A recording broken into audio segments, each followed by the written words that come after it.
تو اس کے بعد آپ نے جیسے ذکر کیا کہ مودی صاحب یو اے ای میں گئے، ان کا وہاں بڑا شاندار استقبال ہوا، بظاہر کامیاب دورہ تھا، اور اب سعودی عرب میں بھی گئے ہیں. تو ایک لحاظ سے میں سمجھتا ہوں کہ یو اے ای کی حکومت اور سعودی حکومت پاکستان کو ایک اشارہ بھیج رہی ہے کہ آپ ہمارے ساتھ اتنا آپ نے تعاون نہیں کیا ہے، ہمارے پاس اور آپشنز بھی ہیں.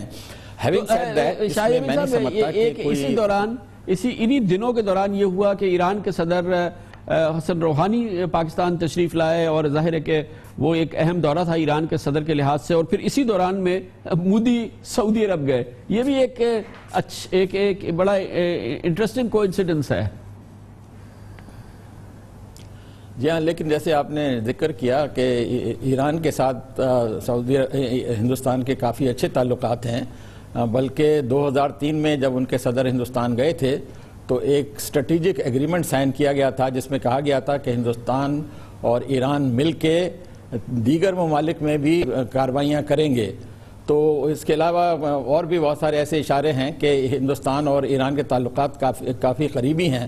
لیکن میں عرض کر رہا تھا کہ سعودی عرب کی پہلے اگر ہم بات کر لیں، کیونکہ میرا وہاں سے کچھ زیادہ تعلق رہا ہے، کہ ہمارے تعلقات جو ہیں پاکستان کے جو سعودی عرب کے ساتھ تعلقات ہیں ان کی ایک خصوصی اہمیت ہے، اور سب سے زیادہ اہمیت اس کی یہ ہے کہ سعودی عرب کی جو حکومت ہے، جو رجیم ہے، آل سعود خاندان ہے، وہ یہ توقع رکھتا ہے کہ پاکستان کی افواج ان کی ہر حالت میں مدد کریں گی. اندرونی کوئی مسائل ہوئے تب بھی مدد کریں گی، بیرونی مسائل میں بھی مدد کریں گی. اور یہ اتنا بڑا اسٹریٹجک ایک ان کے ساتھ کمٹمنٹ ہے یا توقع ہے کہ ان کے جو ایک بڑے مشہور وزیر تھے ترکی الفیصل، انہوں نے یہ کہا کہ دنیا میں ایسے معاہدے کی کوئی نظیر نہیں ہے جس میں کوئی سائن بھی نہیں کیا گیا، لیکن اتنا بڑا اسٹریٹجک کمٹمنٹ ہے. تو سعودی عرب کو پاکستان کی اہمیت کا خصوصی طور پہ اندازہ ہے. ہمیں اس بارے میں کوئی زیادہ پریشان نہیں ہونا چاہیے. میں نے مودی کی وزٹ کی ساری چیزیں پڑھی ہیں، ان کا جوائنٹ کمیونیکے پڑھا ہے، کیا ایگریمنٹ نکلا ہے. یہ ساری جو زبانی باتیں ہوتی ہیں کہ ہم تعاون کریں گے وغیرہ وغیرہ، خاص طور پہ دہشت گردی کا ذکر کیا گیا ہے کہ ہر قسم کی دہشت گردی کی مذمت کرتے ہیں. تو ابھی تو ثابت ہو گیا کہ ہندوستان پاکستان میں دہشت گردی میں انوالوڈ ہے. تو ایک لحاظ سے سعودی عرب میں تو اشارہ ہندوستان کی طرف ہو سکتا ہے نا کہ آپ کس قسم کی دہشت گردی میں پاکستان میں انوالو ہے. دوسرے آپ نے پروٹوکول کی جو بات کی نا کہ انہوں نے یقیناً یہ ان کو بڑا اعزاز ملا ہے، لیکن میں نے نوٹس کیا کہ جب وہ وہاں پہ آئے ہیں تو ریاض کے گورنر نے ان کا استقبال کیا، جبکہ جب ہمارے وزیر اعظم پچھلے دنوں گئے تھے تو ایک دفعہ شاہ سلمان نے خود ان کا استقبال کیا ایئرپورٹ پر، اور دوسری بار کراؤن پرنس اور ڈپٹی کراؤن نے کیا. تو پروٹوکول اتنا نہیں ان کو مودی صاحب کو ملا جتنا پاکستان کو ملا. جی بالکل ٹھیک. بہت بہت شکریہ جناب شاہد امین ہمارے ساتھ تھے. خبر سے بریک اور اس کے بعد ذکر کریں گے وزیر اعظم کے مشیر برائے قومی سلامتی lieutenant general retired Nasir Khan جھنجھوا نے آج خطاب کیا ہے اور بھارت کو یاد دلایا ہے کہ بھارت اور پاکستان کو اپنے مسائل مذاکرات کی میز پر ہی حل کرنے ہوں گے. اس کے بارے میں آپ کو بتاتے ہیں کمرشل بریک کے بعد.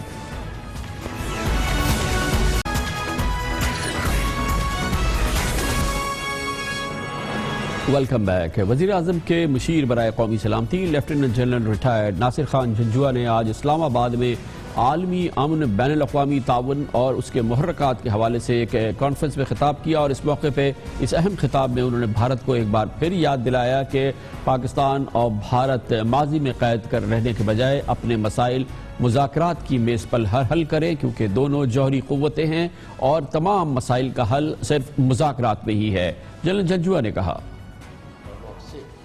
India and Pakistan both need to rather invest in peace, as the conflictual roads between two nuclear states do not lead them anywhere.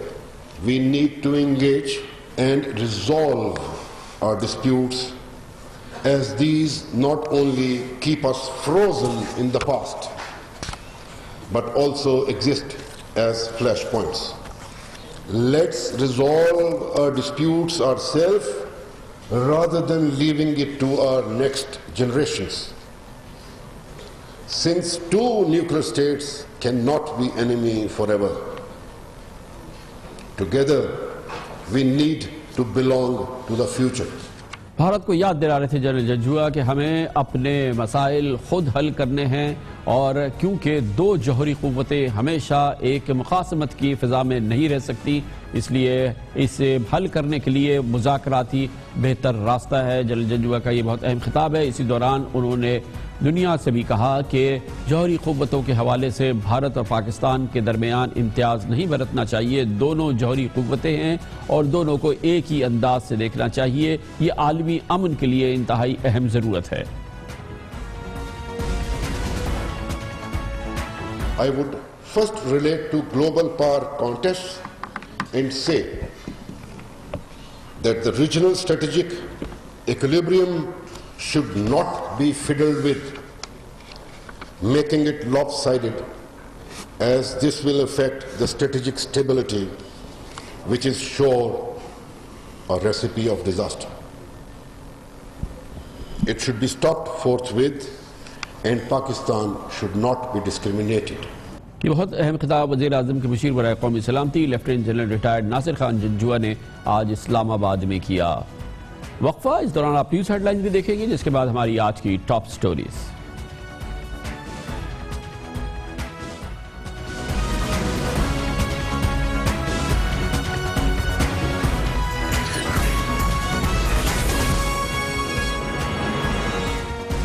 آپ دیکھ رہے ہیں خبروں، تبصروں اور تجزیات پر مبنی پاکستان کا سب سے معتبر نیوز شو دنیا، کامران خان کے ساتھ.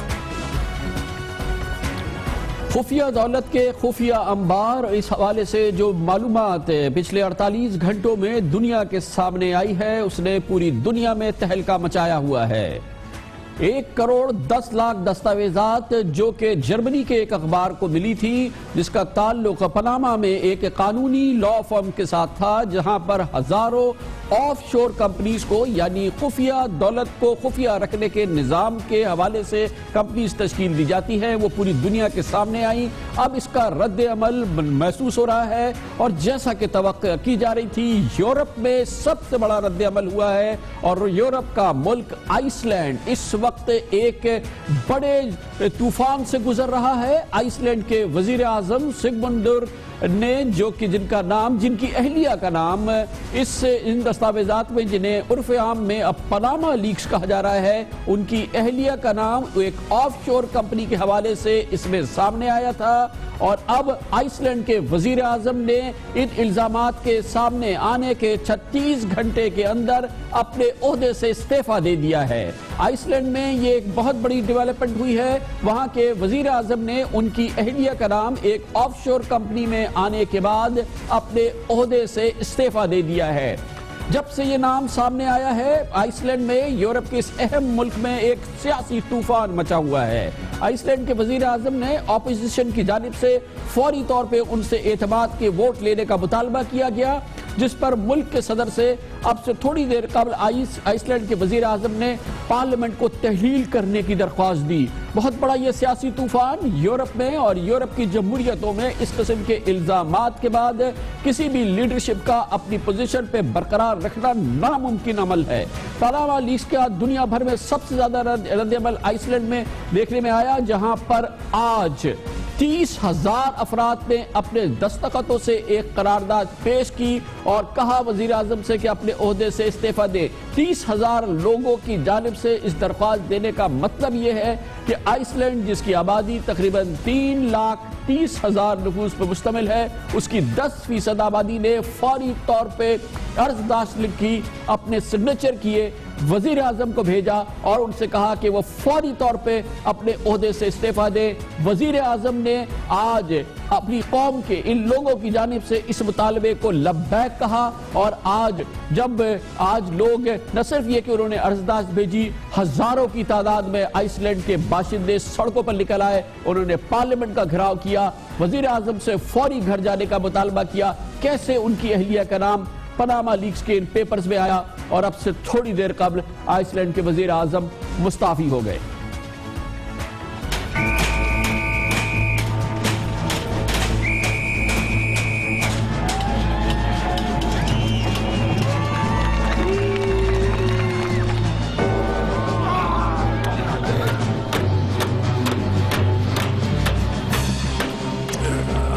I can confirm that I have never hidden any of my assets.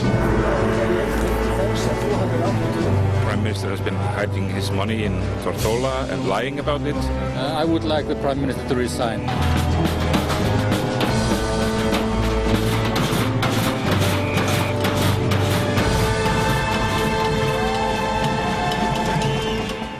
اسی دوران وزیر اعظم جناب نواز شریف نے قوم سے خطاب کیا ہے، جذباتی اور ذاتی خطاب قوم سے، جس میں انہوں نے اپنے خاندان کے حوالے سے جو پاناما لیکس میں جن کا ذکر آیا ہے، آف شور کمپنیز کے حوالے سے انہوں نے بھرپور اس کی وضاحت بھی پیش کی، اور فوری طور پہ انہوں نے کہا کہ وہ اپنے خاندان پر اس الزامات کے حوالے سے ایک جوڈیشل کمیشن قائم کر رہے ہیں جو کہ سپریم کورٹ کا ایک سابق جج لیڈ کریں گے۔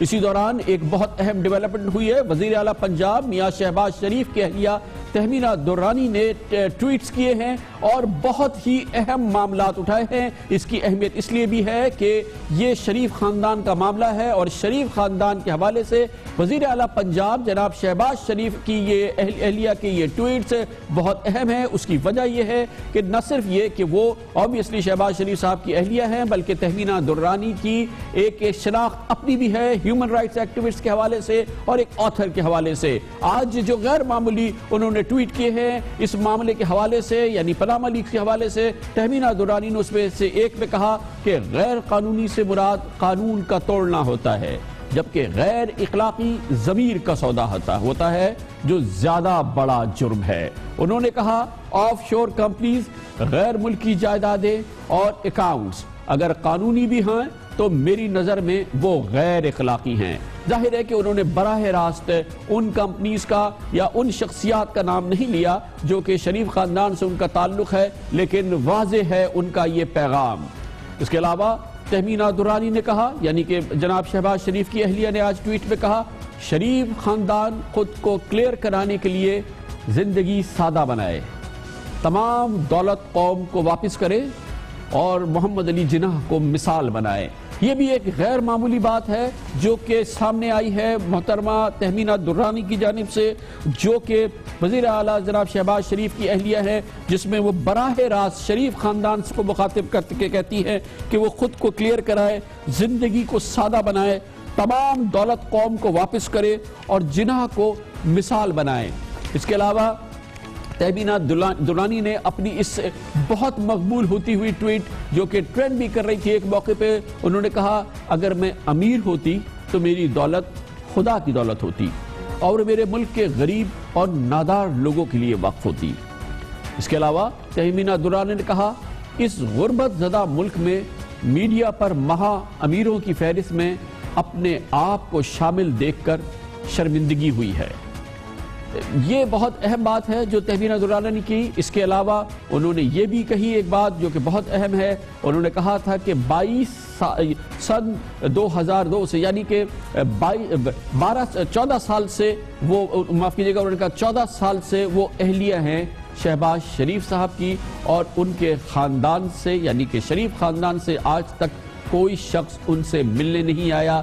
یہ بھی ایک بہت اہم نازک ذاتی معاملہ تھا جو انہوں نے آج ٹویٹ کر دیا تہمینہ درانی نے، اور اس حوالے سے جو ان کی ساری گفتگو ہے، جو جملے ہیں، جو بات چیت انہوں نے کی ہے اور جو انہوں نے ٹویٹس کی ہے، یقینی طور پہ وہ آج کے ماحول کے حوالے سے اور ان کے فیملی کی جانب سے یہ بات آنا اور یہ کہنا کہ وہ شریف خاندان کا ایک فرد ہونے کی وجہ سے وہ شرمندہ ہیں، لگ بھگ یہی بات وہ کر رہی ہیں، یقینی طور پہ بہت غیر معمولی واقعہ ہے آج کے حوالے سے۔ تہمینہ درانی ایک نامور آتھر رہی ہیں، مصورہ رہی ہیں، اور اپنے آپ کو وہ انسانی حقوق کی علمبردار کی حیثیت سے پہچانی جاتی ہیں۔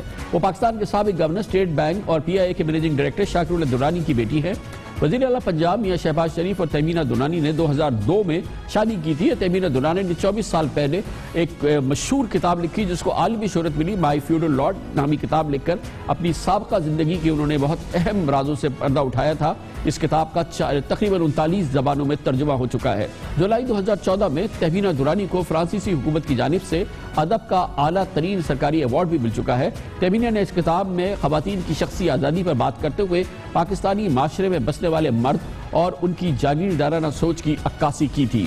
یہ بہت اہم رد عمل ہے پاکستان کے حوالے سے۔ آئس لینڈ کا رد عمل ہم نے آپ کو بتایا، وہاں کے وزیر اعظم نے عہدے سے استعفیٰ دیا، وہاں کی 10% آبادی نے وزیر اعظم کو براہ راست لکھ کے دستخط کر کے ان سے درخواست کی کہ وہ فوری طور پہ اپنے عہدے کو چھوڑے۔ ہزاروں لوگ آئس لینڈ کے باہر نکلے، انہوں نے پارلیمنٹ کو گھیرے میں لے لیا۔ کیسے وزیر اعظم کی اہلیہ کا نام اور ان کی آف شور کمپنی کا نام ان پاناما لیکس کے ذریعے سامنے آیا ہے۔ پوری دنیا میں اس حوالے سے رد عمل ہو رہا ہے۔ بھارتی حکومت نے سپریم کورٹ کے 2 سابق ججز ایم بی شاہ اور ارجت پاسیات پر مشتمل ایک کمیٹی قائم کر دی ہے جو 25 اپریل تک پاناما دستاویزات کی تحقیقات مکمل کر کے سپریم کورٹ آف انڈیا کو اپنی رپورٹ پیش کرے گی، یعنی کہ اسے صرف محض 20 دن دیے گئے ہیں۔ بھارتی وزیر خارجہ ارون جیٹلی کا کہنا ہے کہ آف شور کمپنیز کے مالکان کے خلاف سخت کارروائی ہوگی۔ I welcome this investigation. I think it's a healthy step that these kind of exposes are being made. The Prime Minister has also spoken to me in this regard, and after his advice we have constituted a multi-agency group to monitor all the information and to collect further information in this regard. Whichever accounts are found to be unlawful, strict action as per existing law is going to be taken against them. برطانیہ میں بھی اس حوالے سے ایک طوفان ہے۔ برطانیہ کے وزیر اعظم ڈیوڈ کیمرون نے اپنے والد کے حوالے سے، مرحوم والد کے حوالے سے اس پاناما لیکس کے انکشاف پر برطانوی پارلیمنٹ کے سخت دباؤ میں وہ نظر آتے ہیں۔ اپوزیشن لیڈر لیبر پارٹی سے تعلق رکھنے والے جیریمی کوربن نے پاناما لیکس پر تحقیقات کا مطالبہ کر دیا ہے، اور دوسری جانب برطانیہ کے ٹیکس حکام نے وزیر اعظم کے آن جہانی والد، ان کے مرحوم والد ایئن کیمرون کے نام پاناما لیکس میں آنے کے بعد معاملے کی تہہ تک پہنچنے کا اعلان کیا ہے۔ جی ہاں، گو کہ ڈیوڈ کیمرون، وزیر اعظم کیمرون کے والد اس دنیا میں نہیں ہیں، لیکن برطانوی اداروں نے فوری طور پر فیصلہ کیا ہے کہ اس معاملے کی مکمل تحقیقات کی جائے گی اور معاملے کی جڑ تک پہنچا جائے گا۔ اس کے علاوہ France, Mexico, Australia, New Zealand, Austria, Netherland, Sweden نے علیحدہ اپنے بیانات دیے ہیں، علیحدہ تحقیقات کا اعلان کیا ہے اور باقاعدہ اعلان کیا ہے کہ بیرون ملک آف شور کمپنیاں بنانے پر تحقیقات کا بھرپور آغاز ہوگا۔ ادھر آسٹریا کے چانسلر نے مطالبہ کیا ہے کہ یورپین یونین کو جلد از جلد ایسے قوانین بنانے ہوں گے کہ آف شور کمپنیز منی لانڈرنگ کے لیے استعمال نہ ہو۔ برازیل کی حکومت نے پاناما کی لا فرم سے جو شواہد سامنے آئے ہیں، جو پاناما لیک آئے ہے، اس کی فوری طور پر رسائی مانگی ہے، اور پاناما لیکس کا بھی رد عمل آ رہا ہے۔ روس، چائنا، آذربائیجان، ارجنٹین، یوکرین اور دیگر ممالک اور ان کے ترجمانوں نے عوام سے صفائیاں پیش کی ہیں، اور اس سلسلے میں وہ مسلسل اس ڈیولپمنٹس ہو رہی ہے۔ روس کے صدر پوٹن کا کہنا ہے کہ ان کے حوالے سے جو $2 ارب کا خفیہ لین دین کرنے والا بینکوں اور شیڈو کمپنیز کا تعلق سامنے آیا ہے، روس اس پر کان دھرنے کے لیے تیار نہیں۔ اس کے علاوہ کریملن کے ترجمان کا کہنا ہے کہ پوٹن کا پوری دنیا پر چھایا ہوا ہے، پوٹن کا کرزمہ پوری دنیا پہ چھایا ہوا ہے، اور اس کا یہ رد عمل ہے جو سامنے آیا ہے۔ پاکستان میں اس سلسلے میں بھرپور رد عمل ہے۔ وزیر اعظم جناب نواز شریف نے آج قوم سے خطاب کیا ہے، گو کہ مختصر خطاب تھا لیکن ذاتی خطاب تھا، جس میں انہوں نے تفصیل سے اپنے خاندان کے، اپنے صاحبزادوں کے جو فائنینشیل معاملات ہیں ان کو قوم کے سامنے رکھا ہے، اور اس کے ساتھ ہی انہوں نے کہا ہے کہ وہ ان کا خاندان ہر طرح کی تحقیقات کا بھی سامنا کرنے کے لیے تیار ہے، اور اس کے لیے انہوں نے ایک اعلان بھی کیا۔ انہوں نے کہا کہ سپریم کورٹ آف پاکستان کے سابق جج اس حوالے سے تحقیقات کریں گے۔ یہ وزیر اعظم کا خطاب، اس کے دوسرے مندرجات اور اس حوالے سے جو اہم سوالات ہیں وہ ہم آپ کو پیش کریں گے ایک چھوٹے سے وقفے کے بعد۔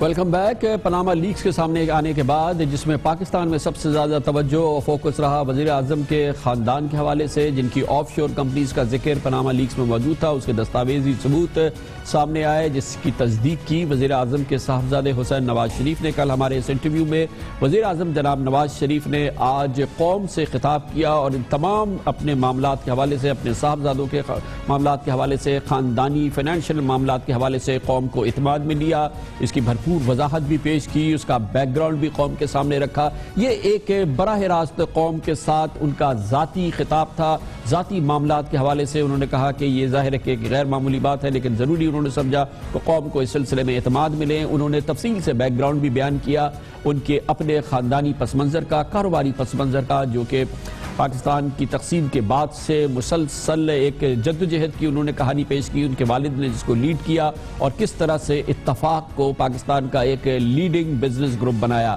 وزیر اعظم جناب نواز شریف نے اس بیک گراؤنڈ کے بعد خاص طور پہ اپنے خاندان کو احتساب کے لیے، اکاؤنٹیبلٹی کے لیے پیش کیا، اور مطالبات کے پیش نظر انہوں نے فیصلہ کیا کہ ایک جوڈیشل کمیشن وہ قائم کریں گے۔ سپریم کورٹ آف پاکستان کے سابق جج اس حوالے سے وہ کہتے ہیں کہ سامنے آئیں گے، اس کی تحقیقات کریں گے جو کہ ان کے خاندان کے حوالے سے جو الزامات لگے ہیں وہ درست ہیں یا نہیں. وزیر اعظم نے آج قوم سے اس کا وعدہ کیا. میں چاہتا ہوں کہ اصل حقائق پوری طرح قوم کے سامنے آ جائیں اور ہر پاکستانی الزامات کی اصل حقیقت سے آگاہ ہو جائے. آج میں نے ایک اعلیٰ سطحی عدالتی کمیشن قائم کرنے کا فیصلہ کیا ہے. سپریم کورٹ کے ایک ریٹائرڈ جج اس کمیشن کے سربراہ ہوں گے. یہ کمیشن اپنی تحقیقات کے بعد فیصلہ دے گا کہ اصل حقیقت کیا ہے اور الزامات میں کتنا وزن ہے. میں گھسے پٹے الزامات دہرانے اور روز تماشا لگانے والوں سے کہتا ہوں کہ وہ اس کمیشن کے سامنے جائیں اور اپنے الزامات ثابت کریں. اگر اہمیت کی بات یہ ہے کہ وزیر اعظم جناب نواز شریف نے کمیشن بنایا ہے صرف اپنے خاندان کے افراد کے حوالے سے، اپنے صاحبزادوں کے حوالے سے، ان پر جو الزامات لگے ہیں یا ان کا نام جو اس پاناما لیکس کے پیپرز میں آیا ہے، مگر یہ پورا معاملہ جو ہے اس حوالے سے جو ہے وزیر اعظم نے اس کمیشن کے اسکوپ میں اس کو شامل نہیں کیا ہے. حکومت پاکستان میڈیا کی طرف سے بھی اس پورے معاملے کو اگنور کرتی نظر آ رہی ہے. وزیر اعظم کا رد عمل بھی صرف اپنے خاندان کے حوالے سے بھی ہے جیسا کہ میڈیا کا بھی ہے اور ایک اوورآل بھی دیکھنے میں آیا ہے، لیکن معاملہ صرف اور صرف ان کے خاندان کا معاملہ نہیں ہے. یہ وسیع معاملہ ہے. جس طرح سے پوری دنیا میں تحقیقات ہو رہی ہے اس حوالے سے، ایک شخصی اعتبار سے تحقیقات نہیں ہو رہی، پورے معاملے کو تحقیقات کی نگاہ سے دیکھا جا رہا ہے. اس میں ریفارم کی بات کی جا رہی ہے. وزیر اعظم جناب نواز شریف نے اس پورے معاملے کا آج ذکر نہیں کیا، اس کے پورے اسکوپ کا ذکر نہیں کیا. اپنی تقریر کو اور اپنے ایکشن کو انہوں نے صرف اپنے گھر کے حوالے سے محدود رکھا ہے، جو کہ ایک اہم بات ہے. لیکن بہرحال اس پورے معاملے کی سنگینی یا اس کے حوالے سے دیر پا تحقیقات کی فی الحال وزیر اعظم کی تقریر میں اور ان کے ایکشن میں گنجائش نظر نہیں آتی. وزیر اعظم نے اپنی تقریر کا بڑا حصہ مختص کیا اپنے فیملی بیک گراؤنڈ کے حوالے سے، ان کے والد کی جو کاروباری کاوشیں رہی ہیں اس حوالے سے. جبری جلا وطنی کے ایام میں ہمارے والد محترم نے ایک بار پھر مکہ معظمہ کے قریب سٹیل کا ایک کارخانہ لگایا، اور یاد رکھیں کہ ہمیں وہاں ملک سے باہر 7 سال رہنا پڑا. یہ کارخانہ لگایا جس کے لیے سعودی بینکوں سے قرض حاصل کیا گیا، اور پھر چند برس بعد یہ فیکٹری تمام اثاثوں سمیت فروخت کر دی گئی. اور یہ وسائل میرے بیٹوں حسن نواز اور حسین نواز نے اپنے نئے کاروبار کے لیے استعمال کیے. اپنی ذاتی فائنینشیل زندگی کے حوالے سے پاناما لیکس کے پس منظر میں قوم سے خطاب کرتے ہوئے وزیر اعظم جناب نواز شریف نے اپنے صاحبزادوں کا بھی، ان کے کاروباری بیک گراؤنڈ کا بھی احوال قوم کے سامنے رکھا. حسن نواز 1994 سے لندن میں مقیم ہے، جبکہ حسین نواز سن 2000 سے سعودی عرب میں رہائش پذیر ہے. دونوں ان ممالک کے قوانین اور قواعد و ضوابط کے مطابق اپنا کاروبار کرتے ہیں. عجیب منطق ہے میرے ہم وطنوں کہ ہمارے بچے ملک کے اندر رزق کمائیں تو بھی تنقید، اور اگر بیرون ملک محنت کر کے اپنا کاروبار قائم کریں اور اس کو چلائیں تو بھی الزامات کی زد میں رہتے ہیں. میں صرف اتنا کہوں گا کہ کرپشن یا ناجائز ذرائع سے دولت جمع کرنے والے نہ تو اپنے نام پہ کمپنیاں رکھتے ہیں اور نہ ہی اپنے اثاثے اپنے نام پر رکھتے ہیں. وزیر اعظم جناب نواز شریف کا ایک خطاب مختصر تھا. کل ہمارے ساتھ اپنے انٹرویو میں وزیر اعظم کے صاحبزادے حسین نواز شریف نے اس بات کی بھی یقین دہانی کرائی تھی اور انہوں نے کہا تھا کہ کبھی بھی ان کے کاروباری حوالے سے ان کی والد کے پوزیشن کا انہوں نے انفلوئنس کا استعمال نہیں کیا ہے. کسی ایسے شخص سے، اینٹیٹی سے انہوں نے کوئی کاروباری تعلق، لین دین یا کسی قسم کی خرید و فروخت نہیں رکھی ہے جو کہ پاکستان میں کام کرتا ہو یا پاکستان میں ان کی والد کی پوزیشن کی وجہ سے مراد حاصل کر سکتا ہو. انہوں نے کہا کہ کانفلکٹ آف انٹرسٹ کے حوالے سے وہ بھرپور یقین دہانی کرتے ہیں، وہ بھی اور ان کے بھائی حسن نواز شریف بھی اپنے تمام کاروباری معاملات میں کسی پاکستانی شخصیت سے یا باہر پاکستانی شخصیت سے، ایسے شخص سے جو چاہے غیر ملکی ہو، جو پاکستان میں کاروبار کرتا ہو یا کاروبار کا خواہاں ہو، جو کہ ان کے والد کی پوزیشن کا فائدہ اٹھا سکتے ہو، وہ ان کے لیے وہ کسی قسم کی لین دین وہ ان کے ساتھ نہیں رکھتے ہیں۔ وزیر اعظم جناب نواز شریف نے آج اپنے خطاب کا جو فوکس تھا وہ ہر صورت میں اپنے خاندان کو رکھا، اور یہ جو پورا معاملہ سامنے آیا ہے جس میں پاکستان کے 200 نام آئے ہیں، 200 کاروباری اینٹیٹیز کے نام آئے ہیں، اس حوالے سے جو سوالات اٹھے ہیں اس کا فی الحال حکومت نے جواب ڈھونڈنے کا کوئی فیصلہ نہیں کیا، کسی قسم کی کوئی تحقیقات نہیں ہے۔ وزیر اعظم نے صرف کمیشن کے مطالبے کو یا اس چیز کو تسلیم کیا ہے، مگر اپنی ذات کی حد تک کل ہم نے اپنے اس پروگرام میں وزیر اعظم سے درخواست کی تھی کہ یہ معاملہ اتنا سنگین ہے کہ وہ کمیشن بنائیں۔ اس پورے معاملے میں پاکستان میں وزیر اعظم کی ساکھ کا معاملہ ہے۔ وزیر اعظم کو چاہیے کہ اس میں اپنی ساکھ کو بچائیں، بھرپور طریقے سے سامنے آئے، ایک انڈیپینڈنٹ بھرپور قسم کا کمیشن بنائے جو اس سلسلے میں تحقیقات کرے۔ وزیر اعظم نے کمیشن بھی بنا دیا، لیکن کیا یہ پورے مسئلے کا حل ہے؟ کیونکہ بہرحال ابھی فی الحال اس کا تعلق صرف ان کی ذات سے ہے۔ یہ مسئلہ کتنا سنگین ہے اور اس کے لیے حکومت پاکستان، ریاست پاکستان کو کیا کیا اقدامات کرنے چاہیے، کر سکتی تھی، جو اب تک نہیں کیے جا رہے ہیں، اس پر ہم بات کرتے ہیں۔ اس کے لیے ہمیں جوائن کیا ہے جناب اکرام الحق، ڈاکٹر اکرام الحق نے، جو کہ ٹیکس امور کے بہت ممتاز پاکستانی ایکسپرٹ بھی ہیں، اس کے علاوہ ICIG international consortium of investigative journalist جو کہ پاناما لیکس کی تحقیقات کر رہی ہے، ان میں جناب ڈاکٹر اکرام الحق شامل ہیں۔ بہت بہت شکریہ ڈاکٹر صاحب، آپ نے ہمیں جوائن کیا ہے۔ یہ فرمائیے گا، دنیا کے تمام دارالحکومتوں سے اطلاعات آ رہی ہیں کہ بھرپور تحقیقات کا آغاز کیا گیا ہے۔ آئس لینڈ کے پرائم منسٹر نے تھوڑی دیر قبل اپنے عہدے سے استعفے کا بھی اعلان کیا ہے۔ وزیر اعظم پاکستان نے بھی خطاب کیا ہے اور انہوں نے بھی ایک جوڈیشل کمیشن بنایا ہے، لیکن تمام جو معاملہ ہے وہ صرف انہوں نے اپنے گھر کے خاندان کے معاملے کے حوالے سے اس کا احتساب رکھا ہے، لیکن اس کو قومی ایشو نہیں سمجھا ہے۔ آپ کے خیال میں قومی ایشو ہے اور اس بات کا تقاضا کرتا ہے کہ اس کی بھرپور تحقیقات ہو، وہ کس انداز سے ہونی چاہیے؟ کیا تقاضا ہے یہ جو اب تک جو ریولیشن سامنے آئی ہیں اس حوالے سے؟ وزیر اعظم کے خاندان کو ایک طرف رکھیں۔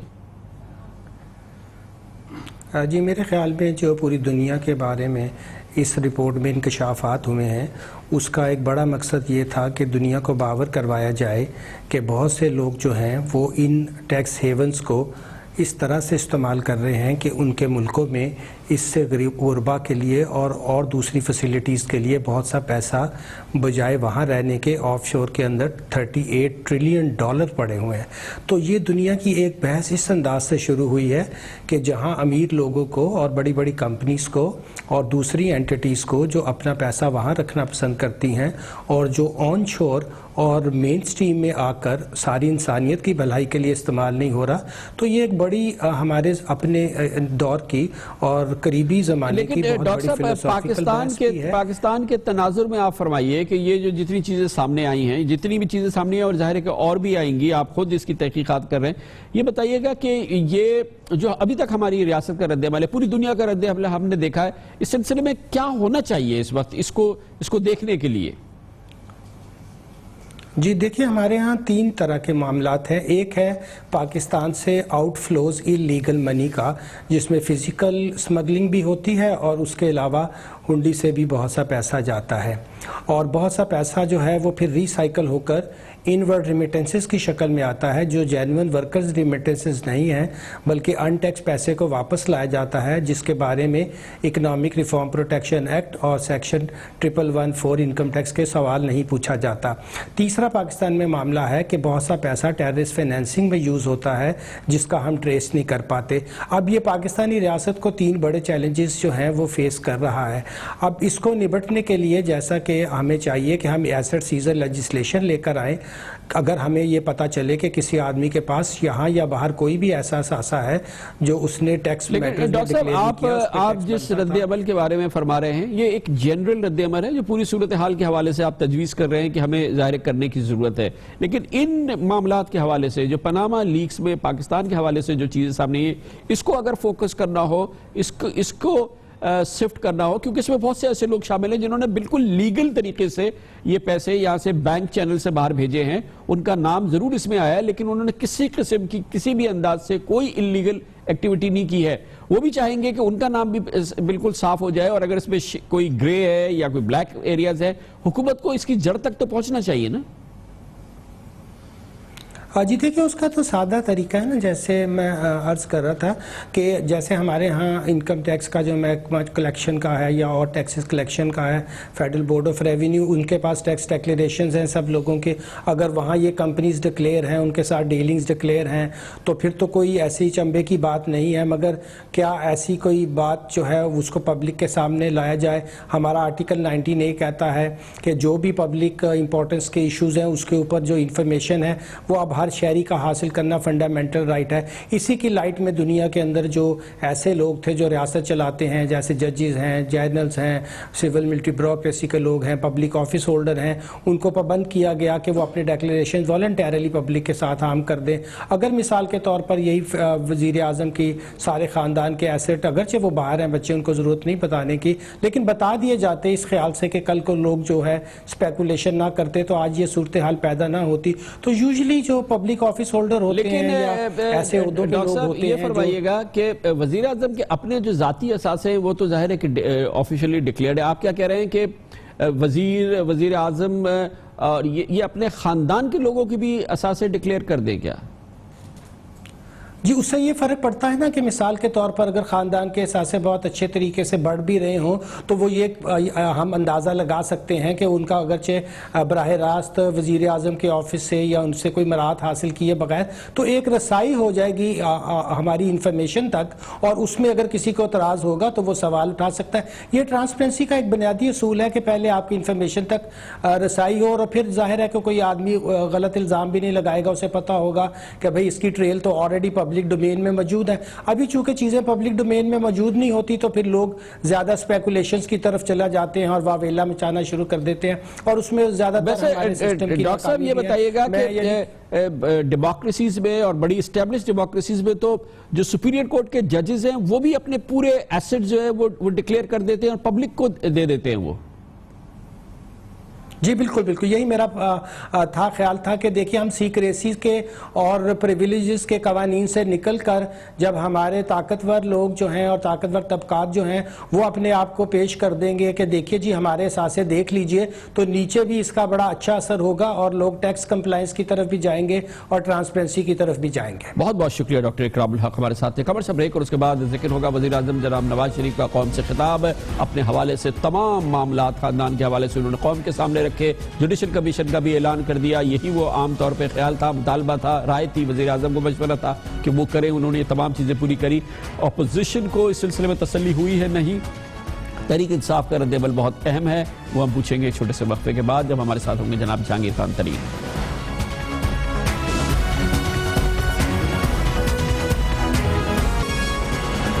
تین آف شور کمپنیز ہیں اس وقت جو ہے نا میری اپنی ملکیت. آف شور کمپنی کب بنی، کیسے بنی، یہ پیسہ اس میں کس طریقے سے آیا؟ ان کے پاس تو اپنا ٹریک ریکارڈ موجود ہے، وہ تو یہ درجنوں ثابت کر سکتے ہیں وجوہات. میری سینٹرل لندن میں پراپرٹیز تو دور کی بات ہے، میری پاکستان میں بھی کوئی پراپرٹی نہیں ہے. ایک کمپنی ہے جس کے نیچے یہ پراپرٹیز ہیں، باقی ان کی کتنی پراپرٹیز ہیں اس کا بھی ابھی انکشاف نہیں ہوا. اربوں کے اثاثے جن کو کبھی انہوں نے ڈکلیئر نہیں کیا. یہ بالکل فراڈ ہے، بکواس ہے. وزیر اعظم جناب نواز شریف نے مطالبہ، رائے، مشورہ مانا، قوم سے بھی خطاب کیا، پورا بیک گراؤنڈ بھی پیش کیا اپنے خاندان کے حوالے سے. پاناما لیکس میں جس کا ذکر آیا، جو دستاویزات سامنے آئی، اور اس کے ساتھ ہی انہوں نے یہ مطالبہ بھی مانا کہ ایک کمیشن بنایا جائے، جوڈیشل کمیشن، جو کہ ان کے خاندان پہ لگنے والے الزامات کی تحقیقات کرے. دودھ کا دودھ، پانی کا پانی ہو جائے. اس لحاظ سے وزیر اعظم کا یہ خطاب اب سے تھوڑی دیر قبل سامنے آیا ہے. ایک بات بہت اہم ہے کہ وزیر اعظم نے اپنے خطاب کو، اپنے ایکشن کو، جو انہوں نے کمیشن بنایا، محدود رکھا ہے اپنے خاندان کے حوالے سے، اس پر لگنے والے الزامات کے حوالے سے. لیکن یہ پورا جو قومی مسئلہ ہے، قومی حوالے سے جو چیزیں سامنے آئی ہیں، اس حوالے سے وزیر اعظم کے خطاب میں ذکر نہیں تھا. محدود ہے ان کے اپنے خطاب کا، اور اس کی بنیادی وجہ یہ ہے کہ پوری دنیا میں رد عمل سامنے آ رہا ہے. جہاں جہاں پر بھی اس حوالے سے الزامات سامنے آئے ہیں، خاص طور پہ اس ملک کے قومی رہنماؤں پر اس کے حوالے سے رد عمل ہے. آج کا سب سے بڑا رد عمل ہم نے آپ کو پروگرام کے شروع میں بتایا، آئس لینڈ کے وزیر اعظم نے فوری طور پہ اپنے عہدے سے استعفیٰ دے دیا ہے. 48 گھنٹے کے کے اندر جب یہ الزامات سامنے آیا تھا آئس لینڈ کے ہزاروں لوگ آج سڑکوں پہ نکلے, انہوں نے پارلیمنٹ کا گھراؤ کیا اور اسی دوران وزیر اعظم کو ایک خط لکھا جس میں 30,000 آئس لینڈ کے باشندوں نے, یعنی اس ملک کی 10% آبادی نے وزیر اعظم سے دستخط کیے اور وزیر اعظم سے کہا کہ اپنے فوری طور پہ اپنے عہدے سے استعفیٰ دے کیونکہ ان کی اہلیہ کا نام ایک آف شور کمپنی کے حوالے سے سامنے آیا ہے. آئس لینڈ کا رد عمل یورپ پہ جس طرح کا انداز ہے, خاص طور پہ مغربی جمہوریتوں میں, بالکل اس کی ریفلیکشن ہے جو کہ آج آئس لینڈ میں دیکھنے میں آیا ہے. دوسرے ملکوں میں بھرپور اور کلیدی تحقیقات کا آغاز کیا گیا ہے. وزیر اعظم پاکستان کے خطاب پر پاکستان کی اپوزیشن مطمئن ہو جائے اس بات کا کوئی امکان نہیں ہے. اس کی وجہ کیا ہے یہ ہم پوچھتے ہیں تحریک انصاف کے ممتاز سینئر رہنما ممبر قومی اسمبلی جناب جہانگیر خان ترین سے. بہت بہت شکریہ ترین صاحب, آپ نے ہمیں جوائن کیا ہے. مجھے پتہ نہیں ہے لیکن میں سمجھتا ہوں کہ آپ وزیر اعظم کے اس کمیشن کو بھی مسترد کریں گے اور ان کے اس بیان کو بھی. آپ اس سے شروع کیجئے کہ آپ کیوں کریں گے ایسا.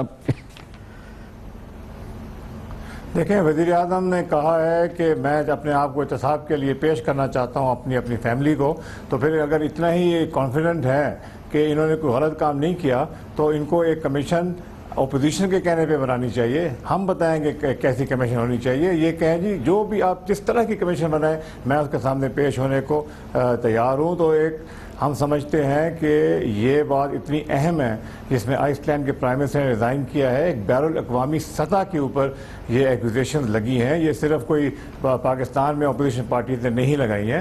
تو یہ کمیشن جو ہے 2-3 ججز کی بننی چاہیے, سپریم کورٹ کے سرونگ ججز ہونے چاہیے ہمارے خیال میں, اور یہ پرائم منسٹر صاحب کا صوابدید نہیں ہونی چاہیے کہ کس کو وہ چوز کریں. یہ اپوزیشن پارٹیز کو کرنا چاہیے کہ یہ کون سے جج چوز کرتے ہیں. پہلے دیکھ تو لیجئے کہ کون صاحب کو اپوائنٹ کرتے ہیں. انہوں نے کہا کہ ایکس سپریم کورٹ جج جو ہوں گے وہ اس کمیشن کو ہیڈ کریں گے. شاید آپ کے یہ بات مناسب ہے کہ خود وزیر اعظم کو نام نہیں دینا چاہیے کہ کون اس کو انویسٹیگیٹ کرے, لیکن فی الحال ابھی نام نہیں آیا اور کس طرح سے جج کا انتخاب ہوگا یہ پروسیجر بھی سامنے فی الحال نہیں آیا ہے.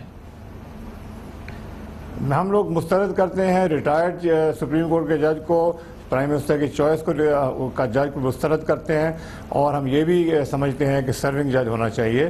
اور یہ اگر کریں تو پھر اس کے سامنے ہم سارا ثبوت لے کے جانے کو تیار ہیں اور باقی پارٹیز بھی لے کے جائیں گی. کیونکہ میں کمران بھائی آپ کو یہ کہنا چاہتا ہوں کہ بہت بڑی انہوں نے ایک تقریر کی کہ جی ہم بڑے پرانے بزنس مین ہیں, ہم نے یہ کیا 30 سال سے 40 سال سے ہمارے سے زیادتی ہوئی. بنیادی سوال یہ نہیں ہے کہ جی ان کے پاس بزنس تھی یا نہیں تھی, بزنس تو ان کے پاس تھیں. بنیادی سوال یہ ہے کہ کیا ان بزنسز سے انہوں نے منافع ڈکلیئر کیا کاغذوں پہ, کیا وہ منافع پھر انہوں نے بانٹا اپنے مالکوں کو. یہ ہمیں خبر یہ ہے کہ ان کی تمام بزنسز جو ہیں وہ بہت کم منافع ڈکلیئر کرتی ہیں اور منافع بانٹتی ہی نہیں ہیں. اگر منافع بانٹا نہ جائے تو ان کے یہ امیر اتنے کیسے ہو گئے؟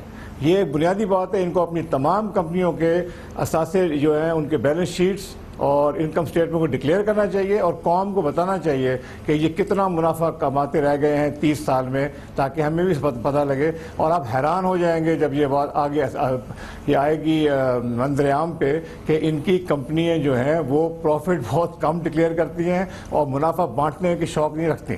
لیکن ابھی پیسے کہاں سے آ گئے ہیں. تیسری بات جہانگیر ترین صاحب ایک بات تو ابھی وہ کہتے ہیں کہ ابھی جس سرمایہ کی آپ بات کر رہے ہیں جو کہ انویسٹ ہوا ہے پراپرٹیز میں یا بزنس میں ان کے دونوں صاحبزادوں کے, وہ سرمایہ ہے جو کہ انہوں نے سعودی عرب میں مکہ کے قریب جو اسٹیل مل لگائی تھی اس کو سیل آف کیا ہے کمپلیٹلی, اور اس سے جنریٹ ہوئے ہیں فنڈز جس سے حسن نواز صاحب نے انویسٹمنٹ کی ہے, یہ پراپرٹیز خریدی گئی ہیں اور حسین نواز شریف صاحب نے اپنا ایک نیا بزنس قائم کیا ہے. اس کی تفصیل وزیر اعظم نے فراہم کی.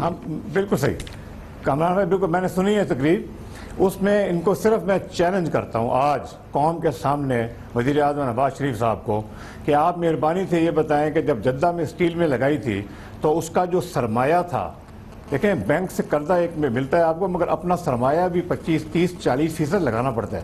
وہ سرمایہ کہاں سے آیا؟ پاکستان سے وہ ان کے بزنس تھی, اگر وہاں سے انہوں نے سرمایہ سعودی عربیہ بھیجا تو کون سے بینک سے بھیجا؟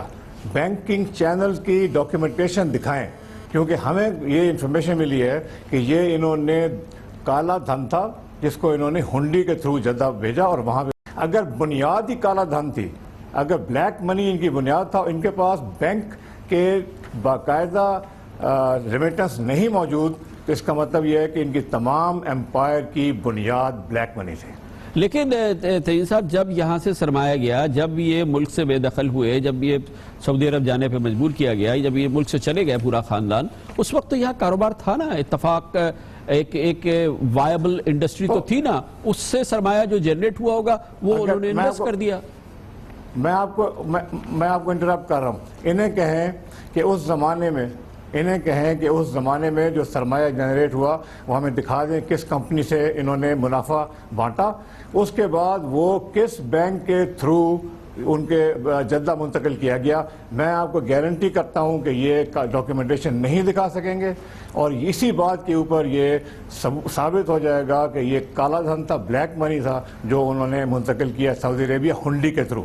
اگر ہنڈی کے تھرو نہیں کیا، یہ قوم کے سامنے آ کے بتائیں جی کہ یہ بینک ٹرانزیکشن ہے، ہم نے یہ کیا تھا، میں ان سے معافی مانگوں گا یہ الزام لگانے کی. تو ابھی آپ کا فیوچر، پی ٹی آئی کا فیوچر کورس آف ایکشن کیا ہے جہانگیر ترین صاحب؟ دیکھیں جی، ہم تو اس کو مسترد کرتے ہیں جوڈیشل کمیشن کو. میں ابھی خان صاحب کے ساتھ رات کو یہاں پروگرام میں آنے سے پہلے، اس کے بعد ہم جائیں گے نیشنل اسمبلی میں، ہم وہاں خان صاحب خود اس بات کو اٹھائیں گے. ہم ان سے سوالات کی لسٹ بنائیں گے کہ جی یہ سوالوں کا جواب دیں، جیسے کہ جدہ میں جو پیسہ گیا وہ کیسے گیا، انہوں نے کتنا کمپنیوں نے پروفٹ ڈکلیئر کیا. جو میں نے ساری باتیں کی ہیں یہ نیشنل اسمبلی میں اٹھائی جائیں گی. میں آپ کو یہ بھی کہنا چاہتا ہوں کہ اصل بات یہ ہوتی ہے کہ منی ٹریل کیا ہے، کہ یہ پیسہ ٹھیک ہے جی آپ نے باہر بزنس کی، مگر کیا یہ پیسہ صحیح طرح سے کمایا گیا پاکستان میں؟ کیا یہ وائٹ منی تھا؟ اور اگر وائٹ منی تھا کس کمپنی سے آیا؟ ڈویڈنڈ ڈکلیئر کیے وہ آپ کو، اس کے اوپر انہوں نے ٹیکس دیا ہوگا وہ ہمیں دکھانا چاہیے. اس کے بعد پاکستانی بینک سے یہ جائز طریقے سے گیا یا ناجائز ہنڈی کے طریقے سے گیا. یہ بنیادی باتیں ہیں جو میاں نواز شریف صاحب کو آج جواب دینی چاہیے تھیں، جو انہوں نے جواب نہیں دیا. بہت بہت شکریہ جناب جہانگیر خان ترین ہمارے ساتھ تھے. کمرشل بریک اور اس کے بعد ذکر ہوگا. آج پھر یہ ماحول ہے کہ دوسری پرانی اور بڑی اہم خبریں لوگ بھول گئے ہیں، اور اب معاملہ آ گیا پاناما لیکس کا، وزیر اعظم صاحب کے خاندان کا، میڈیا پہ چھا گیا. لیکن ایک بہت اہم خبر ہے وہ را کے حوالے سے ہے. را کے پاکستان میں ایجنٹ گرفتار ہوا، حاضر سروس سینئر آفیسر گرفتار ہوا. وہ خبریں فی الحال دب گئی ہیں. اس کے علاوہ متحدہ قومی موومنٹ کی را کے ذریعے فنڈنگ، لندن میٹروپولیٹن پولیس کی دستاویزات، اسکاٹ لینڈ یارڈ کی بھرپور دستاویزات، وہ بات بھی فی الحال اس کا ذکر نہیں ہے. لیکن ایک بات بہت اہم ہے کہ اگر ریاست پاکستان کو 27 سال میں پہلی بار یہ موقع ملا ہے کہ وہ ایم کیو ایم کے را کے تعلقات کے حوالے سے کوئی کارروائی کر سکتی ہے یا اس کیس کو برطانیہ کے ساتھ بھرپور طور پہ اٹھا سکتی ہے، تو اس کے موقع اب ہے. اور یہ اگر وقت نکل گیا تو اب نہیں اور کبھی نہیں. ہو سکتا ہے یہ بھی درست ہو، ایم کیو ایم کو مکمل طور پہ وائٹ قرار دے حکومت اور کہے کہ یہ تمام الزامات درست ہیں. لیکن اگر یہ الزامات ثابت کرنا ہے تو اس کے لیے ناؤ اور نیور کے موقع ہے. وہ ہم آپ کو بتائیں گے کیسے، چھوٹے سے وقت کے بعد.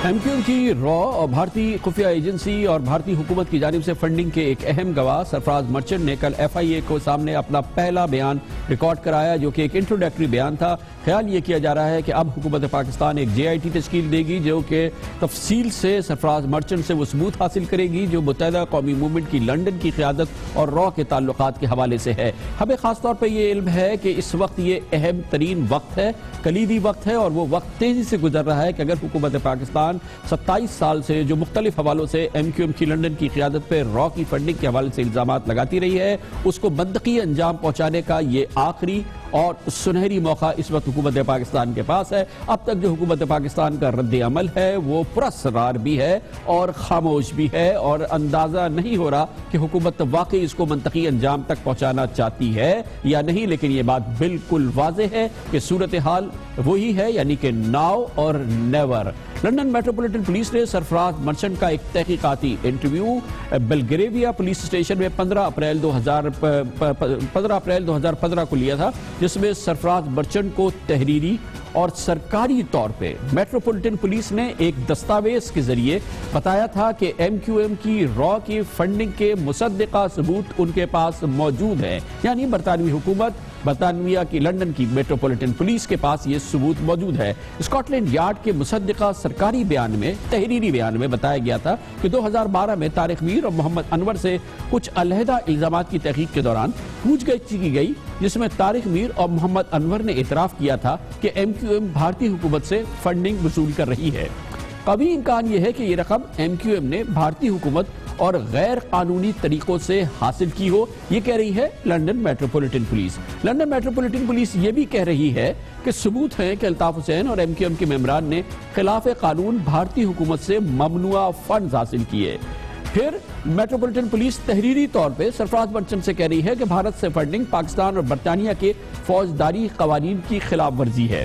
تحویل میں لی گئی رقم اور اثاثے کرمنل پراپرٹی ہیں، یہ سب تحریر میں موجود ہے، مگر فی الحال حکومت پاکستان نے اس سلسلے میں برطانوی حکومت سے کسی قسم کا کوئی رابطہ نہیں کیا، یعنی کہ را کے حوالے سے اور را کی فنڈنگ کے حوالے سے حکومت پاکستان کے پچھلے مہینوں میں، سالوں میں جو بھی رابطے رہے ہیں وہ صرف ڈاکٹر عمران فاروق قتل کیس کے حوالے سے ہے، جبکہ آپ اندازہ لگا سکتے ہیں کہ اگر یہ الزامات اگر درست ہیں تو اس سے زیادہ سنگین الزام نہیں ہو سکتا۔ اسکاٹ لینڈ یارڈ کو لندن میں چھاپے کے دوران ایک اور بہت اہم دستاویز ہاتھ لگی تھی، اور وہ جناب الطاف حسین کے گھر پہ جب چھاپا مارا گیا تھا، وہاں پر ان کی الماری سے ایم کیو ایم کے رہنما محمد انور کے ہاتھ کی لکھی ہوئی ایک ایسی رسید بھی ملی تھی جس پر مہلک ہتھیاروں کی تعداد اور قیمت کا حساب بھارتی روپوں میں تحریر تھا، 38,33,110 روپے۔ یہ ہاتھ کی لکھا ہوا خط ہے، یہ بھی اس وقت اسکاٹ لینڈ یارڈ کی دستاویزات میں شامل ہے، اور یہ بھی دکھایا گیا ہے سرفراز برچن کو۔ اگر اس رقم کو امریکی ڈالر میں تبدیل کیا جائے جو کہ اس میں لکھا گیا ہے، وہ $62,838 بنتا ہے، جس میں اسلحہ میں $27,000 ادائیگی کر دی گئی تھی، جبکہ $35,838 جو تھے وہ بقایا بتائے گئے تھے۔ اس میں محمد انور کے ہاتھ سے لکھی ہوئی اسلحہ کی تعداد اور بھارتی روپے میں اس کی قیمت لکھی گئی تھی، جو کہ اب آپ اپنی اسکرین پہ دیکھ سکتے ہیں، اور وہ تفصیل سے اس میں تمام ذکر ہے۔ محمد انور کے گھر سے ملنے والی رسید میں جو اسلحہ درج تھا یہ وہی اسلحہ ہے، ہمیں بتایا گیا ہے، جو پچھلے سال ایم کیو ایم 11 مارچ کو ایم کیو ایم کے مرکز 90 پر رینجرز کے چھاپے کے دوران برآمد کیا گیا تھا۔ دیکھنا یہ ہے کہ حکومت پاکستان اس مسئلے کو بھی اسکاٹ لینڈ یارڈ کے ساتھ یا برطانوی حکومت کے ساتھ کس انداز میں لے کے چلتی ہے۔ وہاں پہ بڑا کلیدی موقع ہے اس وقت۔ برطانوی حکومت یعنی کہ لندن کی جو پولیس ہے وہ الطاف حسین کے خلاف منی لانڈرنگ کیس کو بھی اختتام کو پہنچا رہی ہے۔ 29 اپریل کہا گیا ہے کہ اس سلسلے میں 29 اپریل سے پہلے اسی مہینے میں یہ منی لانڈرنگ کیس اپنے منطقی انجام تک پہنچایا جائے گا، اور اس کے لیے آئندہ آنے والے 3 ہفتے بہت اہم ہیں اس حوالے سے بھی، اور ایم کیو ایم کی را کی فنڈنگ کے حوالے سے، اور اس سلسلے میں حکومت پاکستان کیا کردار ادا کرتی ہے یہ دیکھنا باقی ہے۔ اسی دوران لندن میں ایک اور معاملہ سامنے آیا ہے سن چیریٹی کے حوالے سے۔ ایک چیریٹی بن رہی ہے جس کے لیے لندن کے اخبار نے کہا ہے کہ وہ کوئی چیریٹی کا کام کرتی نظر نہیں آ رہی، مگر اس کی اہمیت بات یہ ہے کہ ایم کیو ایم نے کراچی سے اس کے لیے 2 لاکھ پاؤنڈ کا عطیہ بھیجا ہے، جس کی تحقیقات اس وقت ایک ابھی لندن کا چیریٹی کمیشن کر رہا ہے۔ پورے ماحول پہ بات کرنے کے لیے ہم لندن جائیں گے، جہاں پر ممتاز لائر سالیسیٹر جناب بیرسٹر راشد اسلم ہمارے ساتھ موجود ہے۔ راشد اسلم صاحب، آپ کے بھی علم میں یہ تمام دستاویزات ہیں اسکاٹ لینڈ یارڈ کے، جس میں تحریر لکھ رہی ہے، اسکاٹ لینڈ یارڈ خود کہہ رہی ہے کہ اس کے پاس ثبوت ہیں، بیانات ہیں کہ ایم کیو ایم کی را سے فنڈنگ ہے۔ ابھی حکومت پاکستان نے ان سے سلسلے میں نہ کوئی کانٹیکٹ کیا ہے، کیا کوئی طریقہ مجوزہ طریقہ کار ہے جو کہ اسٹیبلش طریقہ کار ہے جس سے اس سلسلے میں حکومت پاکستان اگر برطانیہ سے اسسٹنس مانگے تو اس کو ملے گی، اور اس پہ برطانیہ کیوں کوئی ایکشن نہیں لے رہا؟ کہ بیسیکلی برطانیہ کو تو اس سے کوئی اعتراض نہیں، کہیں سے بھی فنڈنگ آتی ہے اس میں تو پاکستان گورنمنٹ کو اعتراض ہو سکتا ہے۔